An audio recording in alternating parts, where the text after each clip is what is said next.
Сайн байцгаана уу? Та бүхэнд энэ өдрийн мэндийг хүргэе. Crime Hub эхлэхэд бэлэн боллоо. 2014 оны 10 дугаар сарын 16-нд Леквүүдийн орон сууцны хороололд чимээ энерги байдлыг эвдсэн маш чанга чимээ гарахыг оршин суугчид сонсдог. Дараа нь бүх зүйл хэвэн болж нам гүн байдал үргэлжилсэн. Удалгүй нэгэн хөршийн хаалгыг тогшогч чимээ сонсогдож эхэлдэг. Хаалганы ард хэн нэгэн тосломж гуйж ойрлож уйлж байлаа. Тухайн хөрш нь хаалгаа онгойлгож юу болж байгааг гайхан харахад Skylar Nems гэх түүний хөрш байдаг. Тэрээр айсан сандарсан байдалтай байсан бөгөөд хаалгаа тайлсан хөршөөсөө 911 рүү дуудлах хийхийг гудаа дараалан гуйдаг. Хөршүүдний гинтийн дуу чимээ үйл явдалд маш их цочрдсон байхдаа зэрэгцэн Skylar Donald нас барчглаа. Миний эхнэр нас барчглаа гэж хэлдэг. Үүнийг сонссон хөршүүд нь яаралтай 911 рүү дуудлахын цагдаа болон түргэн тусламжийг дууддаг байна. Даниэл Рипан 1995 оны 1-р сарын 11-нд Калифорни хотод төрсөн Эшлиг гэх нэг эгчтэй айлын бага охин байв. Даниэл эхээс төрөхдөө 7 сартаа дутуу төрсөн бөгөөд ердөө 3 фунт жинтэй байсан. Тухайн үед дутуу төрөхт нь эмч сувилагч нар Даниэлийг амьд гарч чадах хэсэгт эргэлзэж байсан гэдэг. Азар Даниэл өргөлж хүчтэй сэргэлэн цаваа байсан бөгөөд ээжтэйгээ гэр бүлийнхэнтэйгээ маш жаргалтайгаар 2 нас хүртэл амьдарсан. Харамсалтай нь Даниэлийн ээж Даниэлийг 2 настай байхад хорт тавдраар нас барсан байдаг. Даниэл тухайн үед үхэл гэж юу болохыг ойлгох насан дээр байгаагүй ч түүний амьдралд өөрчлөлт орж байгааг зөнгөөрөө мэдэрч байсан гэж түүний эгч нь сүлд дурсан ярьдаг. Тэдний ээж өнгөрсний дараа тэдний эмээ болох Scarlett Ripon Даниэлд анхаарлаа хандуулан өөр дээрээ авч өссөгдөг, харин Эшли бол аавтайгаа зүгссэн юм байлээ. Яг яагаад хоёр охиноо ингэж тусад нусгаж байгааг бол ойлгоогүй, магадгүй тэдний ээжийг нас барахаас өмнө аав ээж нь бол салчихсан байсан байх магадлалтай юм байна лээ. Даниэлийг 14 нас хүрэхэд амьдралд нь дахин нэг хүнд үйл явдал тохиолдсон. Түүний эмээ нас бардаг. Даниэл энэ удаад үхэл ямар хатуу гэдгийг мэдэрч маш их ганцаардан, маш гунигтай байсан. Эмээгийн өнгөрсний дараа удалгүй Даниэл нагад захынхаа хамт амьдрах болсон бөгөөд нагад захын түүнд маш сайн ханддаг, түүнийг анхаарч халамжилдаг, яг л төрсөн эцэг шиг байсан. Удалгүй нагад захынч түүнийг албан ёсоор өөрийнхөө нэрээр болгож өргөн авдаг. Гэвч харамсалтай нь удалгүй нагад захынч бас нас барсан. Даниэл дахин уур гашууд авцсан байдаг. Даниэл олон удаа амьдралын хүнд цохилтонд өртөж хайртай хүмүүсээс хагацсан ч тэрээр хайранд итгэж өөрийн гэсэн гэр бүлтэй болохыг хүсдэг нэгэн байсан. Даниэлийн амьдрал маш өвдмөр байсан ч тэрээр хизээч бууч өгөлгүй тэмцэх хүсэлтэй байв. Даниэл эрч хүчтэй амьдралд идэвхтэй байсан гэж найзууд нь хэлдэг. Даниэлийн амьдралаас хамгийн хүсдэг байсан зүйл нь бол тогтвортой байдал. Мөн тэрээр сургуулийнхаа хөгжөөн дэмжигчдийн багт байдаг байсан ба хөгжөөн дэмжигчдийн баг нь л түүний амьдралд байгаа ганц тогтвортой зүйл хэмээн хэлдэг байсан гэдэг. Даниэл ахлах ангийн сурагч байхдаа түүний амьдралыг өөрчлөх нэгэнтэй танилцсан. Тэр нь Skylar Nems байв. Тэд 2012 оны 10 дугаар сарын 4-нд хойд Калифорни дахь ахлах сургуулийн хөл бөмбөгийн тоглолтын үеэр танилцжээ. Тэднийг танилцах үед Skylar саяхан ахлах сургуулиа төгссөн 19 настай залуу байсан бөгөөд цэргийн албан нийлсэж өөр хот руу цэргийн үндсэн сургалтандаа явах гэж байсан. Тэд анх танилцаад бие биедээ татагдсан. Тэгээд Skylar-ыг өөр хот руу явсны дараа тэд Facebook дээр холбогдож зурвасаар харилцаж эхэлсэн байдаг. Skylar ба Даниэл хоёрын харилцаа маш хурдтай өргөжөж, Skylar-ыг цэргийн сургалтаасаа буцаж ирснээс хойш хэдхэн 7 хоногийн дотор Даниэл, Skylar болон түүний ээжийн гэрт хамт амьдрахаар нүүж очиж хамт амьдарч эхэлдэг. Удалгүй тэдний анхны зул сарын баяр болсон ба Skylar Даниэлд зул сарын баярын өдөр гэрлэх санал тавьсан байдаг. Үүнд нь Даниэл нулимстай нүдээр тийм гэж хариулсан гэж найзууд нь хэлдэг. Тэдний ирээдүй баттай болж Skylar болон Даниэл 2013 оны 3 дугаар сарын 7-нд гэрлэлдэг. Даниэль эцэст нь дахин өөрийн гэр бүлтэй болж түүнийг хүлээн зөвшөөрч хайрлаж байгаагаа мэдрүүлдэг төгс гэр бүлтэй болсон хэмээн найзууд болон ойр дотны хүмүүстэй үргэлж хэлдэг байсан. Даниэль ба Скайлер гэрэлснийхээ дараа маш аз жаргалтай байсан. Тэд Скайлерийн ээжийн гэрээс нөөж Скайлерыг Fort Lewis цэргийн баазад ажиллаж байх үед Lakewood-ийн орон сууцнд амьдрах болсон. Энэ хугацаанд Даниэль ч ахлах сургуулиа төгсөн орон нутгийн Countertop дэлгүүрт ажиллах болсон бөгөөд мөн Даниэль гоо сайхны буудалд хийх дуртай байсан юм байна лээ. Өөрийн салоныг нээх хүсэлтэй байсан тул YouTube суваг нээхээр шийдэн YouTube дээр гоо сайхны талаар видео байршуулж эхэлдэг. Түүнчлэн тэд хоёр нохойтой байсан бөгөөд өөрсдийн амьдралыг тогтвортой байр суурьтай болгочоод олон хүүхэдтэй болж дэлхийгээр аялахыг хүсдэг хосууд байсан гэдэг. Скайлер 2014 оны 9 сард Якима дахь талбайн сургалтанд 3-7 хоногийн турш явах болдог. Энэ үеэр Даниэль гэртээ хоёр нохойтойгоо уулзсан. Энэ хугацаанд Даниэль маш баяртай байсан бөгөөд түүнийгч Эшли жирэмсэн болсон. Тэр удахгүй дүүтэй болох гэж байгаагаа тэсэн ядан хүлээж маш их догдолж байсан гэдэг. 2014 оны 10 дугаар сарын 16-ны өдөр Даниэль нохоонуудаа усан дөрүүлж гэрээ цэвэрлэн нөхрөө хүлээдэг. Тэр өдөр Даниэль хамгийн сайн найз болох Микаэлатайгаа бүхэл өдөржин FaceTime-аар холбогдсон ярьдаг. Ярианы үеэр Даниэль Скайлерыг гэртээ ирэх гэж байгаад маш их догдолж байгаагаа илэрхийлсэн бөгөөд тэрээр гэртээ лаасааж романтик орчныг бүрдүүлэн Скайлерыг угтан авах бэлтгэлээ хийж байдаг. Мөн Скайлер цэргийн бааз дээр архиух ирэхгүй байсан учраас Даниэлээс хоёр төрлийн архи худалдан авахыг хүссэн гэж тэрээр хэлдэг.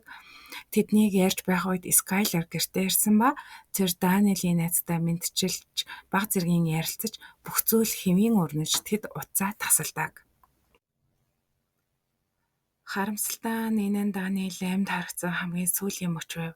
Утас тасарснаас хойш 15 минутын дотор Даниэль болон Скайлерийн хөршүүд 911-т дуудлах байдаг.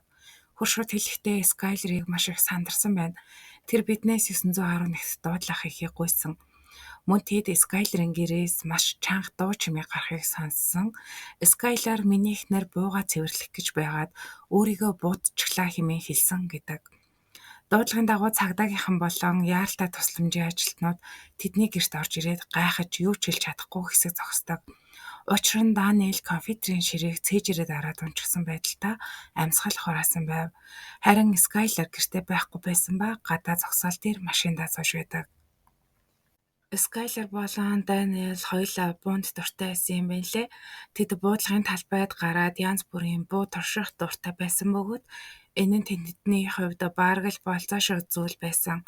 Учир нь Скайлер байнга сургалтанд явдаг байсан учраас хосуудын хувьд цагийг хамт өнгөрөх боломж хомс байсан. Скайлер айрам дэлсэн осчны дараа түүний бууны цуглуулга 15 ширхэг болсон бөгөөд Дональд 19 насны төрсөн өдрөөр нь бэлэг болгон цэнхэр өнгийн автомат буу бэлэглэж байсан. Харин тэр цэнхэр буугаа Дональд цэвэрлэж байхдаа санаандгүй байдлаар өөрийгөө буутчихсан гэж Скайлер хөршүүдтэй ярьсан байдаг. Цагдаа нар хамгийн түрүүнд Скайлертай ярилцаж яг юу болсон талаар ярилцахыг оролддог. Скайлер сэтгэлээр унаж уйлж байгаа мэт байсан ч нүднээс нь нулимс огт гарахгүй зүгээр л уйлах чимээ гаргаж байгааг цагдаа нар анзаардаг. Цагдаа нар хөршүүдээс юу болсон талаар асуугаад мэдчихсэн байсан. Дуудлага дууцсан хөршүүд нь ч Скайлерийн хэлсэн зүйлсийг нэг нэгэнгүү цагдаа нарт бол хэлчихсэн. Хачирхалтай цагдаа нарыг асуулт тавьж эхлэх үед Скайлер өөрийн хөршүүдэд ярьсан түүхээс маш өөр түүхийг ярьж эхэлдэг. Скайлер хэлэхдээ Даниэль компьютер оролдож байсан бөгөөд харин Скайлер буугаа цэвэрлэж байсан. Би бууны гохыг нь цэвэрлэж байсан. Би буундаа сум байгаа гэдгийг мэдээгүй. Би цэвэрлэж дуусаад санаандгүй бууныхаа гохон дээр дарчихсан. Гэтэл сум Даниэлийг унчихсан. Тэр шууд л амьсгал хураасан. Би түүнийг санаандгүйгээр алчглаа хэмээн хэлдэг. Түүний мэдүүлгийн дараа цагдаагийнхан Скайлерыг сэжиглэж эхэлсэн бөгөөд тэд түүнийг цагдаагийн машинд суулган хилтс рүү авч явдаг. Машинд явж байх үедээ Скайлер уйлж би буруутай, би чамд хайртай байна л гэж олон удаа хэлж байсан ба бурхнаас намайг өршөөгөө чимээн гуйдаг. Түүнчлэн тэрээр миний карьер ингээд дууссан. Би ингээд дууслаа гэж ярьж зарим чанга дуугаар хашгирч байсан. Түүний энэ үйлдэлийг цагдаагийн машин доторх бүх төхөөрөмжүүд бүртгэж авч бичлэг нь бол хийж авсан байт юм байлээ. Түүний сэтгэл хөдлөлийн хэлбэлцлийг түүний бичлэгүүд бол харуулж байсан. Цагдаагийн хэлтэс дээр очиод байцаалт өгч эхлэхдээ Скайлер Даниэлийн нэрийг хэлж би ийм зүйл хийхийг хүсээгүй гэж байн амдаа өглөж байснаа уйж байгаа юм шиг дүрсгэж байсан ч нулимс огт гарахгүй байдаг. Хэсэг хугацааны дараа түүний царайны авирал маш ноцтой тодорхойгүй болж өөрчлөгдөж байсан. Харин цагдаа болон шинжээчид түүний энэ үйлдэлүүдийг жүжиг хэмээн үзэж тэр эхнэрээ алдсандаа харамсаж байгаа шинжгүй байна хэмээн дүгнэдэг. Түүнээс гадна байцаалтын явцад Скайлер ярьсан мэдүүлгүүд үргэлж өөрчлөгдөж байсан. Тэр мэдүүлэг бүртээ өөрийн өмнөх мэдүүлгээс ялгаатай үг хэлж байгааг цагдаа нар анзаардаг. Тэр яг юу болсон талаар ярихдаа би бууны сэтгүүлийг барьж байсан. Үгүй би бууга цэвэрлэж байсан. Даниэл бууг цэвэрлэх гэж байсан гэх ойлгомж үзүүлсийг ярьсаар байдаг. Байцаалт ийм маягаар 5 цагийн турш үргэлжилж энэ хугацаанд Скайлер 8 удаа өөрийн мэдүүлгээ өөрчилсөн бөгөөд энэ нь цагдаа нарын төвчээрийг ч бараад амждаг. Маргааш нь цагдаагийнхан Скайлераас дахин мэдүүлэг авсан ба энэ удаа түүнийг үнэн мэдүүлэг өгөхийг нэлээд ширүүн хэлдэг. Скайлер өөрийн мэдүүлгээ 9 дахь удаага өөрчилж тэр өөрийгөө буутсан гэж хэлдэг. Дараа нь дахин мэдүүлгээ өөрчилж 10 дахь оролдлогоороо тэрээр би бууны гохыг дарсан. Би бууга цэвэрлэж байхдаа бууг Даниэл руу чиглүүлж байсан. Гэхдээ би бууга цэнэгтээ сумтаа байгааг мэдээгүй гэж хэлдэг. Харин цагдаа нар хэрэв чиний хэлсэн үйл явдал болсон бол чи яагаад Даниэлийн дух руу бууга чиглүүлэн буугаа цэвэрлэж байснаа тодорхой ярих болж дээ хэмээн хэлдэг. Учир нь цагдаа болон шинжээчдийн үзлэг дүгнэлтээр Даниэл духандаа буудал нас барсан ба шинжээчид Даниэлийг маш ойроос онилон буудсан хэмээн дүгнэлтийг гаргасан байсан. Цагдаа нарын энэ асуултанд Скайлер хариу өгөөгүй ба мэдүүлгээ зогсоодог. Скайлерыг цагдаагийн газар байх үед зарим цагдаа нар Даниэлийн гэр бүл болон найз нөхөдтэй холбогдож түүнийг нас барсан гэдгийг мэдэгдсэн. Мөн Скайлер болон Даниэл хоёрын хосын харилцааг л нарийн судалгаар оролцсон. Цагдаагийнхан уг хосын гэрлэлт тийм ч сайхан биш байсан гэж үзсэн ба цагдаа нарын зөв гэдгийг ч тэдний танил ойр дотны хүмүүс нотолсон байдаг. Цагдаа нар Даниэлийн хамгийн сайн найз Михаилатай уулзсан ба Михаила хэрэг болдог өдөр Даниэлтэй ярьж байсан өнөөх найз нь юм. Михаила Скайлерыг үргэлж түүнд эвгүй мэдрэмж төрүүлдэг, хүйтэн хөндий хачин хүн гэж хэлсэн. Скайлер Даниэлтэй уулзсан даруйдаа Даниэлд дурлаж өөрийгөө Даниэлийн амьдралын хамгийн чухал зүйл хэмээн үзэх болсон. Би Даниэлд Скайлерыг илүү сайн таньж мэдэх хэрэгтэй гэж хэлсэн боловч тэр түүнд бүрэн итгэчихсэн. Тэр миний яриаг тэмч нааштайгаар хүлээж аваагүй. Надтай санал нийлээгүй. Тэр Скайлерт үнэхээр хайртай байсан. Надад Скайлер огтхон ч сайн хүн шиг санагддаггүй хэмээн хэлдэг. Михаила мөн хэлэхдээ Скайлер Даниэлд маш их анхаарал тавьж нэг талаараа маш их хардаж түүнийг найзуудтай авч уулзахыг ч зөвшөөрдөггүй байсан. Мөн тэд санхүүгийн асуудлаа дундаа захиран зарцуулдаг байсан. Учир мөнгө зарцуулахдаа үргэлж Скайлераас зөвшөөрөл авахыг шаарддаг байсан. Тэд санхүүгийн асуудалтай байсан хэмээн хэлдэг. Мөн цагдаа нар Даниэлийн хөгжөөн дэмжигчдийн багийн дасгалжуулагч байсан Джеймсээс мэдүүлэг авдаг. Тэрээр мэдүүлэхдээ би Даниэлд яг л аав шиг ханддаг байсан. Тэр миний охидын нэг шиг байсан. Би Скайлертай нэг удаа санаанд үеэр тарж байсан бөгөөд тэднийг машиндаа сууж байхад нь би рүүгээ гараа даллан мэдчилсэн хэмээн мэдүүлдэг. Харин машиндаа суусныхаа дараа Скайлер Даниэлд би чамтай гэрлэхээс өмнө чиний эцэг эхтэй танилцж байгаагүй. Тийм зүйлч болох боломжгүй. Гэхдээ энээр чиний аав шиг хүн гэж юу? Та хоёр намайг хуураад байгаа юм уу хэмээн хэлсэн. Энэ нь Даниэлд маш их дарамт учруулж тэр сэтгэл санаагаар унаж хэцүү байсан талаараа Джеймсд бол хэлж байсан юм байлээ. Тэрийн ч бас цагдаа нарт Джеймс мэдүүлдэг. Дараа нь Скайлерын нэгэн найз нэрээ наслан мэдүүлэг өгсөн ба Скайлер найзуудтай хэд удаа Даниэл намайг өөр ихтэй хуурсан гэж би бодож байна. Би түүнд итгэхгүй байна хэмээн ярьсан байдаг. Скайлер цогтууруулахундаа хэрэглэснийхээ дараа маш ширүүн зан авиртай болдог байсан. Тэр Даниэлд бие махбодын хүчирхийлэл үлдэж байсан тухай дурддаг. Түүнчлэн Даниэл Скайлерын гаргаж байгаа үйлдэл болон харьцаа түүнд таагүй дарамттай байгаа талаар олон удаа энэ найзтай болон өөрийн найзуудтайгаа ярилцаж байсан. Мөн өөрийгөө өрөвдөж ямар ч зүйлийг хүсснээрээ хийх эрхгүй. Тэр намайг өөрийн хяналтанд байлгахыг л хүсдэг. Тэр маш харгас хэрцгий хүн гэж ярьж байсан талаар найзууд нь болон энэ нэрээ нацсан найз бол мэдүүлдэг. Цагдаа нар дахин нэг мэдүүлэг өгөх гэрчээг олсон ба Жереми гих Даниэлийн эрэгтэй найз мэдүүлэг өгдөг. Тэд бие биенээ олон жилийн турш мэддэг байсан бөгөөд Скайлер зөвхөн Даниэлийн үйл хөдлөлийг биш, Жереми болон Даниэлийн харилцааг байнга хяндаг байсан гэж хэлсэн. Жереми хэлэхдээ Скайлер нь Даниэлийг өөрийг нь араар тавьсан гэж байнга хэлдэг байсан. Тэр өөрийн хий хоосон төсөөллөө үнэн гэж итгэдэг байсан. Даниэл түүнийг ганц ч удаа хуурч байгаагүй. Скайлерыг ингэж түүнийг хардаж хачин аашлах бүрт Даниэл дуугүй хүлцэнгүй байдаг байсан. Тэр түүнтэй маргалдахыг огтхон ч хүсдэггүй байсан. Тэдний гэрлэлтийн дараа Даниэл их өөрчлөгдсөн. Өмнө нь тэр сэргэлэн цаваа нэгэн байсан. Гэхдээ тэр өөрийгөө өөрчлөгдөж байгааг огтхон ч анзаараагүй. Харин түүний найзууд болон ажлын хамтрагчид түүний амьдралд түүний зан арт гарсан өөрчлөлтүүдийг анзаарсан. Заримдаа түүний бие хөхөрч гэмтчихсэн байдаг байсан. Тэр хит их стресстэй болж аль болох ганцаараа байхыг хүсдэг болсон хэмээн мэдүүлдэг. Мөн Скайлер Даниэл бид хоёрыг тэртээ тэргүй ямар нэг асуудалтай байсан гэж үзэж Даниэлийг надтай өөрийг нь хуурсан хэмээн боддог байсан. Энэ асуудлаас болоод Даниэл бид хоёрын харилцаач бас ингээ хүндэрсэн. Ер нь Скайлер Даниэлийг хажуугаар нь зүрх танихгүй эртээж харддаг байсан гэж мэдүүлэг өгдөг. Ийхүү цагдаа нар тэдний танилуудаас авсан мэдүүлгээ нэгтгэж байхдаа зэрэгцэн цагдаа нарт цогцолт хийсэн шинжилгээний тайлан ирдэг. Шинжээчийн дугналтанд нэгт буудалтын өнцөг Скайлерийн хэлсэн зүйлтэй тохирохгүй байна.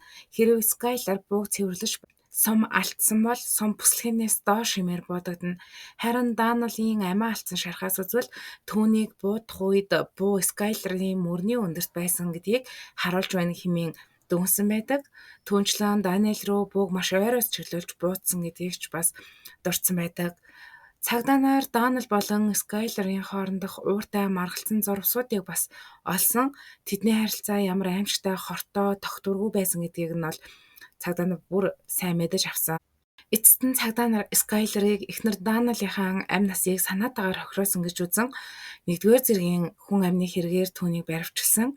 Түүний батлан даалтын хэмжээ $1,000,000 байсан бөгөөд Пирс мужийн шоронд сааталсан байдаг.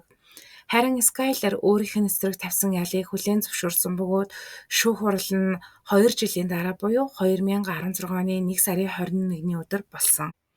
Скайлерын ээж хүүгийн буруугүй гэдгийг нотлохын тулд байшин, машин, үнэтэй гэсэн бүх зүйлээ зарж Вашингтоны хамгийн шилдэг өмгөөлөгчдийн нэг болох Майкл Стюартыг хөлсөлсөн. Шүүх хурал дээр прокурорын талаас Даниэлийн гэр бүлийнхний болон найз нөхдийн мэдүүлэг, буу болон сумны оншилгоо, мөн Скайлерийн Даниэлийг нас барсны дараа гаргаж байсан ер бусын үйлдэлүүдийг хураасан бичлэгийг нотлох баримт болгосон. Мөн прокурор Скайлер мэргэжлийн туршлагатай, бууг маш сайн мэддэг цэрэг хүн. Тэр буугаа цэвэрлэж байхдаа санаандгүй байдлаар сум алдаж, бүр тэр сум нь Даниэлийг олж буудна гэдэг байж боломгүй зүйл хэмээн хэлдэг. Харин Скайлерийн өмгөөлөгчийн талаас тэр өөрийн гин буруу хүлээн эхнэрээ хөнөөсөн гэдгийг хүлээн зөвшөөрсөн. Түүний сэтгэл зүй тогтворгүй байсан. Тэр заримдаа хяналтаа бүрэн алдчихдаг. Түүний Даниэлийг бүхэлд нь эзэмдэх гэсэн сэтгэл эцэст нь түүнийг буруу зүйл хийхэд хүргэсэн. Түүний энэ үйлдэлийг яасан ч зөвтгөх боломжгүй. Гэхдээ Скайлер залуу хүн. Тэр бодлогогүй үйлдэл хийсэн. Түүний зүүл байдлыг хүндэтгэн үзэлж, түүний алийг хөнгөлж өгөөч хэмээн өмгөөлдөг. Шүүхээс харин өмгөөлөгчийн хүсэлтийг хүлээн зөвшөөрч Скайлерыг ердөө 13.5 жилийн хорхилаар шийтгсэн.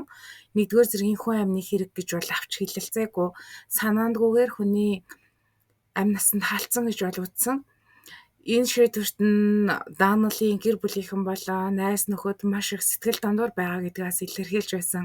Мөн шүүх хурал болохоос өмнө цагдаа нар мөрдөл хийх үед Скайлерын ээжийг хамгийн гол гэрчийн мэдүүлэг өгөх хүн гэж үзэж байсан ч түүний ээж мэдүүлэг өгөхөөс татгалзаж хүүгээ гин буруугүй хэмээн итгэж байсан юм байна лээ. Тэгээд ямар ч их хүн өөрийн хүүхдийг алуурчин гэж бол бодохгүй, гин буруугүй гэдэгт нь л итгэх байх.